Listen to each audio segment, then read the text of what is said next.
O título da mensagem de hoje é O Amor Verdadeiro de Mãe. O Amor Verdadeiro de Mãe. Vocês podem ter as suas Bíblias abertas em Êxodos, o segundo livro da Bíblia, Êxodos, capítulo 2, versículos 1 a 10, porque depois nós vamos ler esta passagem. Embora eu vá ler na versão portuguesa da Bíblia, no livro de Êxodos, capítulo 2, versículos 1 ao 10. E assim, minhas irmãs e meus irmãos, hoje mais do que nunca, a gente sempre tem as nossas mães no nosso coração, mas hoje mais do que nunca, nós homenageamos as nossas mães, ressaltando o verdadeiro amor de mãe. É o que eu quero ressaltar hoje, como um exemplo, um breve exemplo do amor de Deus. A gente vê no amor de mãe o amor de Deus refletido nas nossas vidas. Êxodos, capítulo 2, versículos 1 ao 10. Então, vamos falar disso. O amor de mãe, né, como um reflexo do amor de Deus. Então, lembremos-nos de que o amor de Deus chega até nós no exato momento em que nós nascemos. Que coisa extraordinária, né? Isso me veio à mente, né? O amor de Deus, ele chega à nossa vida. Qual é que ele chega primeiro à nossa vida? A gente sabe que ele nos amou desde antes da criação do mundo. Mas quando é que, em termos aqui da terra, o amor de Deus chega à nossa vida? Naquele exato momento em que a nossa mãe nos dá a luz. Coisa extraordinária, né? Antes disso, a gente não tem nem como expressar o amor de Deus. Então, isso é uma coisa significante e muito importante para a gente poder ver que as nossas mães, porque Deus lhes deu a graça de poder nos gerar e poder dar à luz a uma nova criatura, a graça de Deus flui por intermédio das nossas mães, desde o primeiro, flui por outros meios também, mas desde o primeiro minuto em que a gente nasceu, a graça de Deus chega a nós por meio das nossas mães. Então, hoje, uma vez mais, é tempo de glorificar a Deus, dando graças pela mãe que Ele nos deu. Né? Antes da gente agradecer a nossa mãe por tudo que ela fez por nós, eu creio que Deus fica feliz de ouvir quando a gente glorifica a Ele no mesmo momento em que reconhece que a nossa mãe é um canal do amor de Deus para nós. Então, o amor de Deus é muitas vezes demonstrado na história por intermédio de circunstâncias, por intermédio de homens, mas é marcante quando a gente estuda a Bíblia, é muito marcante que o amor de Deus, ele chega a nós, ele é demonstrado na história em várias circunstâncias por meio das mães. Assim foi por meio de Ana, né? Assim foi por meio daquela outra profetisa, assim foi por meio de Maria, a mãe de Jesus Cristo, e várias situações, em várias situações, a gente vê que as mães são uma criação muito especial de Deus. As mães têm uma maneira de tratar com os seus filhos de uma forma diferente dos homens. As mães, elas têm uma sensibilidade, eu não estou dizendo que os homens não têm sensibilidade, mas as mães têm uma sensibilidade muito especial que Deus lhes deu. Então, o caso específico que eu vou abordar hoje, como um exemplo de uma mãe que mostrou o amor pelo filho dela de uma maneira extraordinária, é o caso da mãe de Moisés. A mãe de Moisés, o nome dela é meio estranho, porque não soa muito bem no nosso ouvido. O nome dela é Joquebebe. Foi Joquebebe. E em hebraico, o nome da mãe de Moisés, em hebraico, você vê que até o nome, Deus inspira os pais até da hora que dá o nome para os seus filhos e para as suas filhas. E o nome dela, o significado em hebraico é Yahvé, que é Deus, é a glória. Deus é a glória. Até no nome dela, os pais dela foram inspirados por Deus para que ela tivesse um papel importante, não só na vida de Moisés, o filho dela, mas num papel importante na história de Moisés. Porque Deus tinha um propósito para Moisés. Se Deus tinha um propósito para Moisés, como é que ele iria cuidar desse propósito desde o primeiro momento da vida de Moisés? Cuidando e dando à mãe desse menino, né, um carinho muito especial, um cuidado muito especial. Então, diante do risco dela ver o seu filho morto a mando de Faraó, né, convém dizer que Joquebebe, ela era judia, e o pai de Moisés também era judeu, e eles estavam lá no exílio, sob a escravidão de Faraó. Vocês conhecem a história, não é nada novo. Então o povo judeu estava lá no exílio. E o que aconteceu? O Faraó tinha baixado um decreto para que todo menino, não menina, mas que todo menino, ele fosse sacrificado no momento, até se possível, antes de nascer. Por quê? Vamos ver por quê. É importante a gente entender isso. O que aconteceu na prática foi o seguinte: lá no livro de Isaías, isso ficou muito bem claro. Ficou muito bem claro. O Isaías, o profeta Isaías, estava ministrando para o povo de Israel que estava em problemas.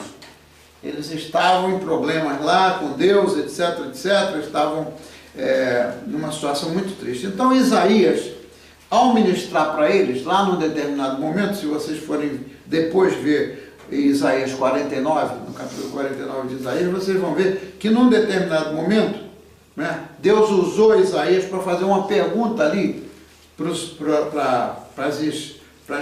as mulheres israelitas. A pergunta foi a seguinte: pode uma mulher esquecer-se do seu menino, do seu filho, e não ter amor pelo seu próprio filho? Essa foi a pergunta colocada. Deus tinha um propósito quando colocou aquela pergunta. Pode uma mulher esquecer-se do seu próprio filho? Mas Deus não parou aí, porque Ele queria levar uma mensagem ao povo, ao seu povo.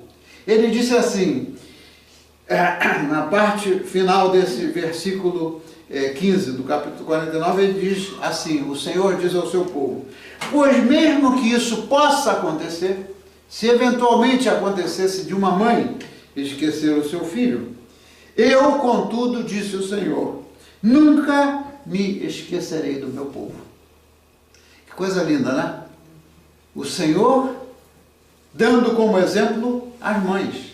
E veja, na Bíblia nós não vamos encontrar, por isso é que é importante o estudo da Bíblia, por isso é que a gente vem aqui fazer o nosso estudo bíblico, para a gente conhecer a palavra de Deus no todo. Não tem nenhuma parte na Bíblia em que o amor de Deus seja, que Deus fale do seu amor, ou que dê um exemplo do seu amor usando as árvores, ou usando as coisas da criação.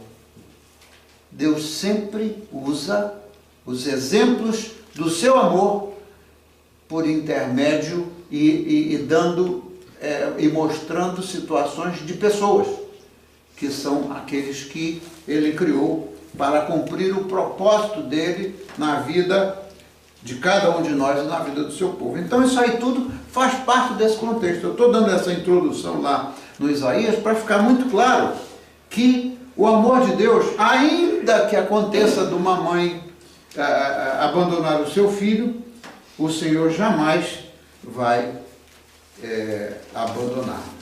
Mas acontece que as nossas mães, elas tiveram, como eu disse no início, aquele dom especial, aquele carinho especial.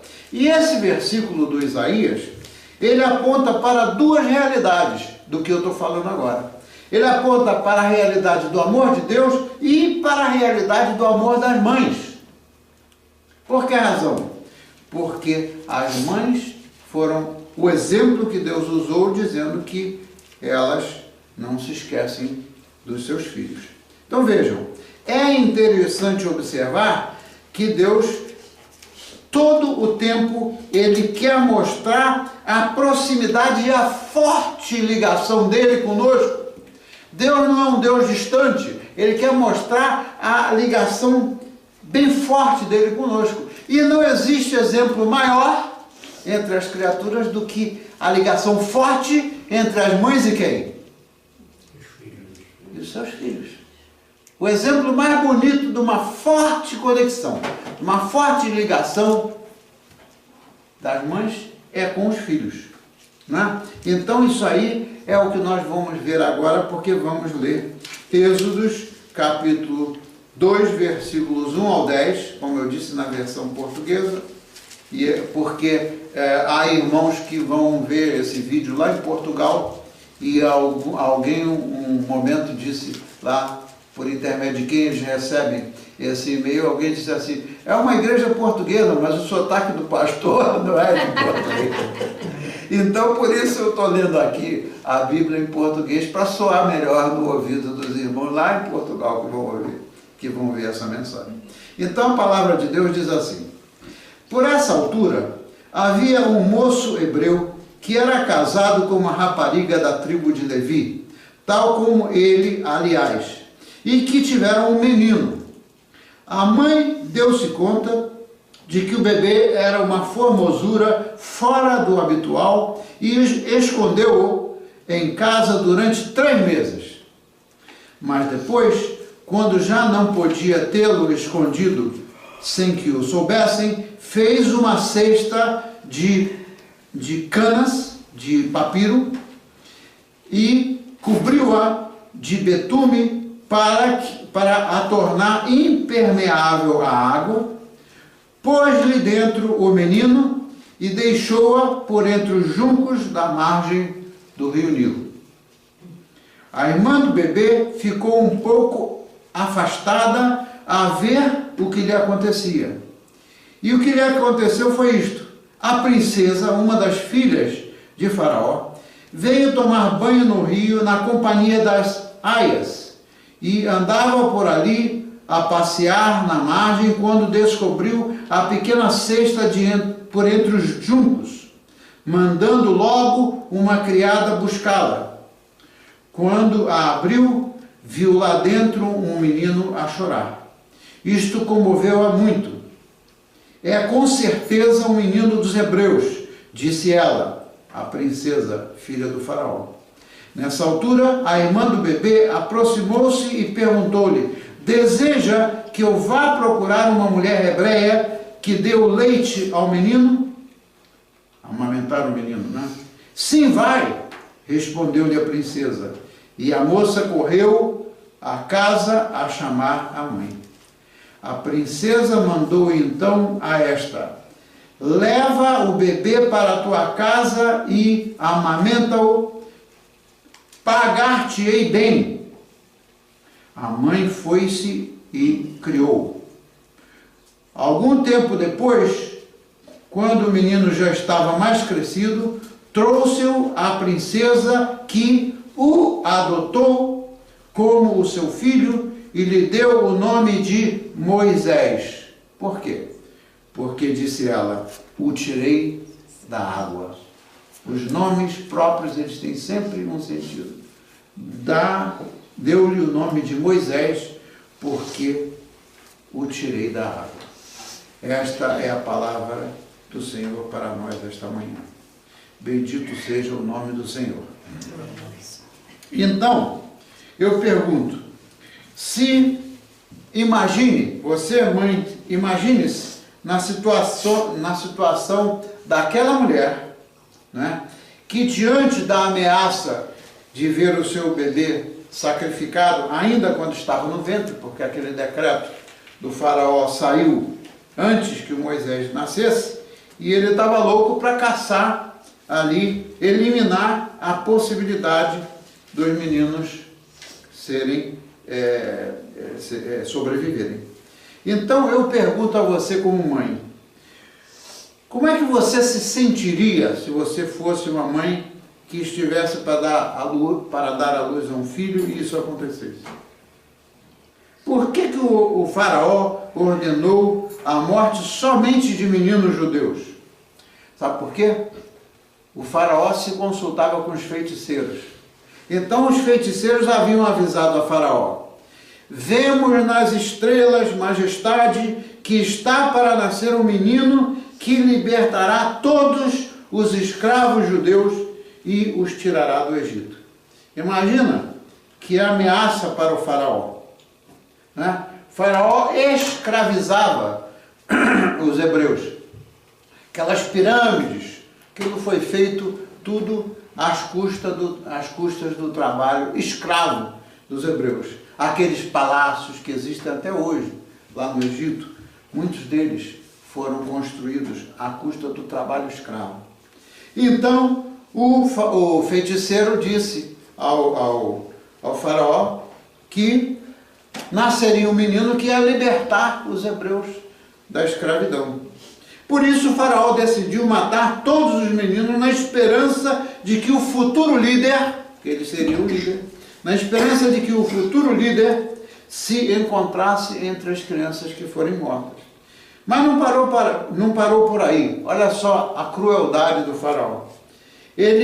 O faraó recomendou que as parteiras pudessem... O faraó recomendou que as parteiras sacrificassem as crianças no momento da morte. De alguma maneira, sacrificasse a criança, ou sufocasse a criança, alguma coisa daquela ordem, para a criança não chegar nem nascer. Você vê a crueldade. Mas não ocorreu a faraó, porque Deus estava no controle, sempre está no controle e sempre estará no controle. Não ocorreu ao faraó, porque ele não é o todo-poderoso, ele não tem o conhecimento de todas as situações. Então, não ocorreu a ele que as parteiras pudessem desobedecer a ordem dele. Havia só 2 parteiras, inclusive nos comentários bíblicos diz lá o nome das parteiras. Só havia 2 parteiras que faziam o serviço de ajudar as mães a dar à luz. Então elas desobedeceram o poderoso faraó e elas disseram o seguinte: elas decidiram ignorar a ordem do faraó, pois eram mulheres de bem. Então elas afirmaram: estamos dispostas a morrer antes de matar meninos judeus. Deus nos livre. Imagina, elas eram egípcias, elas estavam debaixo do domínio do faraó, mas Deus tocou o coração daquelas 2 parteiras para simplesmente desobedecerem a ordem do faraó, ainda que quem desobedecesse o faraó era o quê? Era morto. Então você vê, eu estou detalhando isso passo a passo para a gente ver que o Senhor, Ele está presente das piores circunstâncias que a gente possa imaginar. Ainda que o faraó era estupidamente cruel, ele não tem o controle das coisas, né? Então observem, meus irmãos, Deus ama o seu povo, Deus nos ama de tal maneira que não existe faraó, não existe ditador, não existe nada que possa superar a soberania de Deus. Existe uma longa discussão que eu não vou fazer aqui, mas é bom a gente botar na cabeça para um dia a gente desenvolver um estudo bíblico. Existe o livre-arbítrio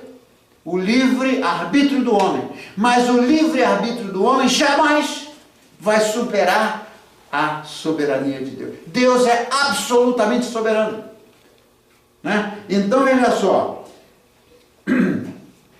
ainda naquela situação de pessoas que não criam na mesma fé que os judeus criam, não tinham a religião dos judeus, Deus usou aquelas pessoas para fazer prevalecer o seu plano. A gente vê isso em várias partes da Bíblia e eu espero poder explorar cada uma delas para a gente ver as situações em que o controle de Deus ele se exerce pela sua sabedoria. Então, o que aconteceu? Vamos resumir a história vendo o que aconteceu, e presta atenção no que é uma coisa interessantíssima.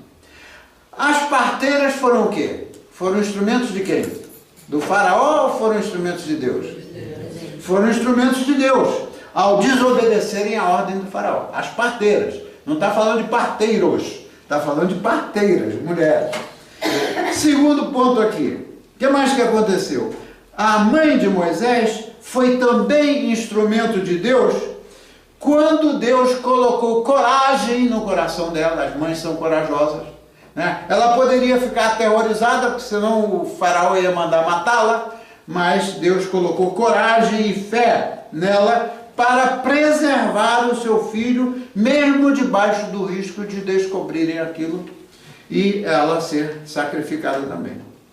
Agora, quando chegou o momento crucial que ela não podia mais esconder o menino, já se passava 3 meses do nascimento do menino, Deus deu a ela a inspiração sobre o que ela deveria fazer. Por isso é que a gente deve sempre buscar o discernimento da parte de Deus sobre o que a gente deve fazer. Imagina a situação daquela mãe com uma criança, não queria ver a criança sacrificada, já com 3 meses iam descobrir que o menino estava ali escondido dentro de casa, então Deus deu o discernimento e a sabedoria para ela sobre o que fazer, né? Então, quando chegou naquele momento crucial, né, eu creio que ela estava muito triste, porém cheia de coragem, mas ela confiava nos deuses dos seus pais, porque ela era judia. Então ela professava a religião judaica e ela tinha fé no Deus dos seus ancestrais. Então, o que ela fez? Está lá, a gente leu. Ela preparou uma cesta muito bem preparada de papiro, aquela fibra de papiro, e fez uma cesta com aquilo, uma cesta com a tampa direitinho, mas ela impermeabilizou aquilo com betume. Por quê? Porque como o menino ia ser colocado, na mente dela, o plano era botar um menino ali à beira do rio, se aquilo não fosse muito bem vedado, o que ia acontecer? Entrava água na cesta e a criança morria afogada. Mas Deus deu sabedoria a ela. Então o que aconteceu? Ela preparou essa cesta muito preparada, com tristeza no coração, ela colocou o menino dentro daquela cesta e ela colocou ali entre os juncos, ali na beira do rio, naquelas vegetações e tal, colocou a cestinha ali com o menino. Muito bem. Então, quem mais foi usada nesse plano de Deus? Quem mais? A outra filha dela, né? Tinha uma filha que já era adulta, quando Moisés nasceu, a filha para ficar ali na tocaia, para ficar ali observando ali por perto o que ia acontecer.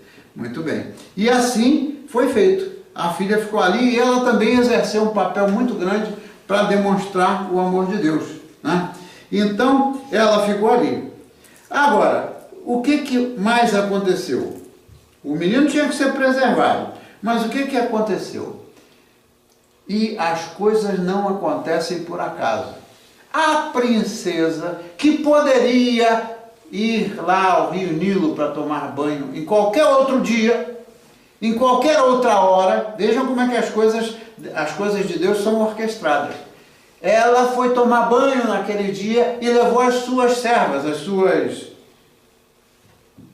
eles chamam aqui na expressão portuguesa de aias. Eu não conhecia essa palavra no português de Portugal, mas ela levou as suas servas e foi lá passear, para tomar o seu banhozinho no rio, no exato momento em que o menino estava ali. E o que nos mostra a história? Que quando viram, não sei se foi ela que viu ou se foram as suas, quando viram aquela cesta ali, aquilo chamou atenção. Veja só, a princesa, filha do faraó. Aí então, ela mandou, vai lá ver o que é isso. E elas foram lá. Quando chegaram lá, para pegar aquela cesta, viram que o menino estava chorando. Imagina se o menino poderia estar feliz dentro daquela cesta. Ele estava chorando, né? O que é muito normal de um bebezinho de 3 meses, enfiado ali numa cesta, e aí Deus tocou o coração dela para que ela se compadecesse. Ela não tinha nada a ver com a fé dos judeus, ela não tinha nada a ver, nem sequer conhecia quem era a mãe do menino, mas Deus botou no coração dela, para que o plano dele se consumasse, botou no coração, vai lá e apoia o menino e tal. Aí a irmã do menino aproveita a oportunidade e pergunta para ela, Deus também a inspirou, ela poderia ficar ali com medo e tal, retraída, né? Mas não, ela virou e perguntou, quer que busque alguém?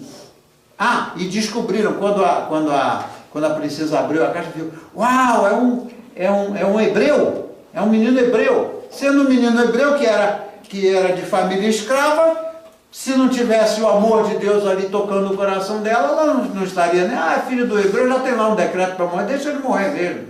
Mas não é assim que Deus muda a história, muda a nossa história e muda a história. Aí o que aconteceu? Quando a menina perguntou, ela disse, sim, vá buscar uma mulher para amamentá-la. Então a filha, a irmã do Moisésinho, foi lá e chamou a mãe, e veio a mãe. E, além da princesa incumbia ela de amamentar o menino, o que ela disse? Eu vou te pagar bem. Você vê como é que as coisas de Deus são perfeitas, né? As coisas de Deus não são pela metade. Quando alguma coisa não acontece, quando alguma coisa sai pela metade, é um mau sinal, porque as coisas de Deus são completas, né? A princesa sabia que os hebreus eram escravos e, portanto, Deus botou no coração dela para cuidar daquela criança muito bem. E aí depois diz a história que o quê? Que ela o adotou, a princesa o adotou. Então, quando chegou o momento que ele já havia crescido, já havia desmamado, etc, etc, chegou um momento que aqui a Bíblia não explica, mas não é o caso de explicar, né? O fato é que ela adotou e a criança então foi entregue para a princesa, e vocês todos sabem a história de Moisés. Ele foi educado, recebeu a melhor educação lá na corte de Faraó, ele foi um dos líderes mais importantes na corte do Faraó. Por quê? Porque o Faraó amava os hebreus? Porque Deus ama o seu povo, e Deus criou as circunstâncias e quebrou o coração do Faraó para que, ainda sendo hebreu, Moisés exercesse um papel importante. E o Faraó não podia dizer que desconhecia, porque aqueles feiticeiros lá tinham dito que ia nascer uma criança que seria o libertador do povo de Deus. Que coisa linda, né? Então, ali tem um carinho e um cuidado muito especial em relação ao Moisés, porque Deus tinha um plano. Foi Moisés que conduziu o povo de Deus pelo deserto por quantos anos? 40. Imagina, Deus tinha um plano muito especial para o Moisés, como tem um plano muito especial para nós, né? E as mães têm um papel importantíssimo, um exemplo não só da Joquebede aí, a mãe do Moisés, mas vocês veem Ana, vocês veem aquela outra que era judia, foi para a terra estranha, e depois lá os filhos dela se casaram com Noemi, exatamente. Veja, em cada uma dessas circunstâncias, em cada uma dessas situações, como é que Deus muda a história. Se você for prestar atenção do que Deus fez na vida daquela mãe que perdeu os seus 3 filhos, e das 3 noras, uma delas disse que não ia voltar para a casa dos seus pais, ia ficar com a sogra. Veja como é que Deus, como é que Ele é que põe as coisas no coração das pessoas, especialmente, muito especialmente aqui, das mulheres. Então, é muito importante a gente prestar atenção. Então, o que acontece aqui? Segue a história de Moisés, sob o amor de Deus, e sob o amor da sua mãe, e sob o amor da sua mãe adotiva, aquela que o adotou. Então, essa história real nos mostra que o plano de Deus é o quê? É mais ou menos, é imperfeito ou é perfeito? O plano de Deus é perfeito, Ele é que orquestra tudo. E o amor de Deus é tão grande que Ele usa até pessoas estranhas, né? Ele usa até os inimigos para fazer cumprir o seu plano e para que o seu amor, ele proceda e esteja operando na vida das pessoas. Então, Moisés foi um líder formado para resgatar o povo de Deus daquela escravidão, e a sua mãe foi essencial na vida dele. Assim, voltando para vocês, mães, a vida de vocês é essencial para cada um dos seus filhos, para cada um dos seus netos, aplicando-se estes princípios e esta verdade bíblica sobre o amor de Deus, quando a gente vê que as mães elas têm algo de especial da parte de Deus. As mães elas têm uma função especial que os pais e os avós não têm, né? Você pode ver uma criança criada pelos avós, essa criança pode receber o amor, mas o amor de mãe, ele jamais, aquela princesa lá, ela pode ter amado aquele menino, mas jamais que o amor de mãe, ele vai ser menor do que o amor de qualquer pessoa na face da terra. Então, tudo aquilo para demonstrar o plano de Deus e para demonstrar o seu amor. Então, saiba que você, mãe, é essencial, você, avó, é essencial para exercer o seu papel de demonstrar o amor de Deus no meio da sua família. E agora veja, isso aqui é o que me intrigou e que me chamou a atenção profundamente. Eu pergunto a vocês, em toda essa história, houve a participação de algum homem? Quando vocês viram o relato bíblico, quando vocês veem essa história, houve alguma grande ou pequena participação de algum homem ali no meio? Não existe a participação de nenhum homem ali naquele episódio para mostrar quanto especial são as mães quando Deus quer usá-las para cumprir o seu plano. Então o amor de Deus, ele é irreparável, ele é insuperável. É essa a mensagem que eu quero deixar para vocês e perguntar a vocês: como é que vocês se sentem depois de ouvirem essa história real? Vocês se sentem afortunadas? Haveria algumas mulheres que, eventualmente, não conhecendo a palavra de Deus, poderiam dizer: eu sou sortuda, ou eu sou uma mulher de sorte. Eu não creio que sorte é uma palavra bíblica. Essa palavra sorte, ela não é parte da Bíblia. Ou vocês acham, como é que vocês se sentem? Vocês se sentem abençoadas como mães, com o privilégio de serem mães? E ainda aquelas que não têm um filho, elas demonstram o seu amor para as crianças de outra maneira. Pode observar, as mulheres, não importa a razão, porque ainda não têm um filho, como elas se acercam das criancinhas e como elas demonstram o seu amor para as crianças. E aí alguém pode perguntar: pois é, mas existem mães que não têm esse coração. Isso é um problema delas com Deus. Porque o plano de Deus foi o de criar as mulheres para serem mães e mulheres abençoadas.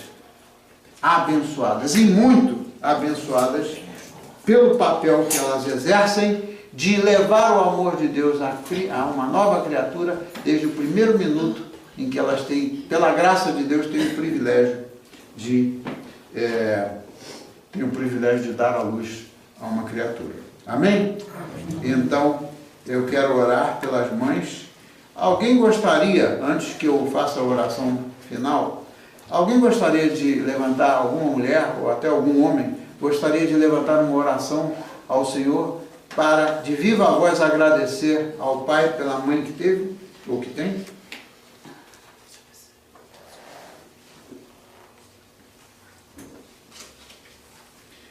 Então, deixe-me que eu ore pelas mães. Senhor, eu te agradeço pelo privilégio que nós temos como filhos de pessoas muito especiais que o Senhor criou para exercer um papel de nos dar a luz. Senhor, eu agradeço não só pela minha mãe, mas por todas as mães dos que aqui estão. Agradeço, Senhor, por todas as mães das pessoas que aqui não estão hoje. E queremos glorificar a Ti, Senhor, pelo tamanho amor que o Senhor demonstra por meio daquelas que o Senhor criou com um dom especial. Abençoa, Senhor, as mães, aquelas que receberam o carinho e o amor das suas próprias mães. Abençoa as mães que eventualmente em algum momento da vida não puderam receber aquele amor, não importa a razão por quê.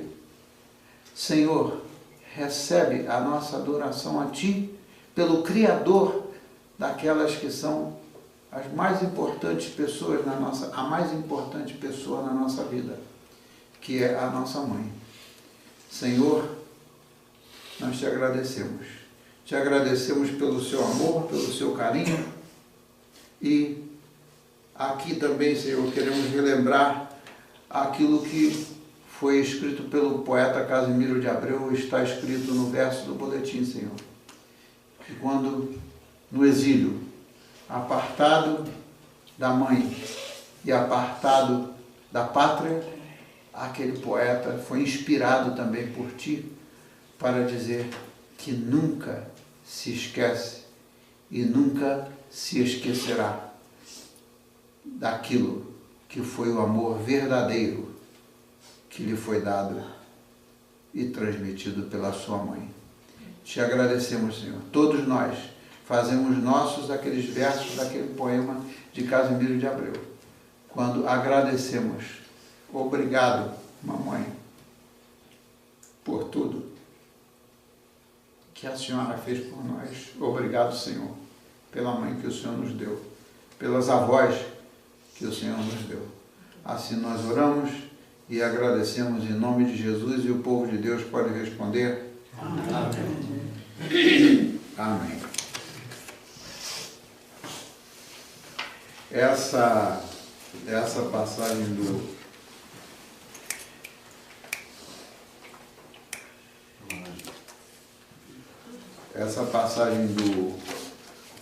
sobre o nascimento